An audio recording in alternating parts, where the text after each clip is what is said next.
Ito po yung crayons detect machine dito sa Taytay branch. Ginamit po ito ng 6 na may 179 meters. Ito yung printer head. Ito naman yung capping. Ganito naman yung tamang pag-head clean.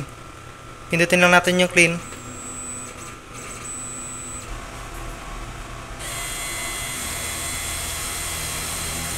Ganito naman po yung tamang pag-nozzle check.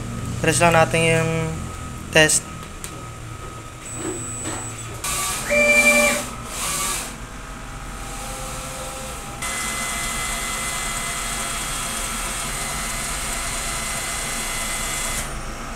Kompleto naman po yung kulay.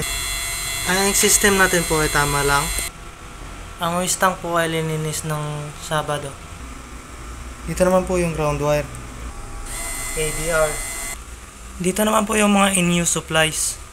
Dito yung ink, cleaning solution, tsaka powder. Dito naman po yung unused supply. Ito yung ink, cleaning solution. Dito naman po yung powder. Ito naman po yung production log. Daily checklist, updated naman po. Dito naman po yung consumable monitoring. Yan yung sa film. So white ink, powder, tsaka magenta. Sa PC, may updated antivirus, USB blocker, para po iwas virus. Yan lang po, salamat po.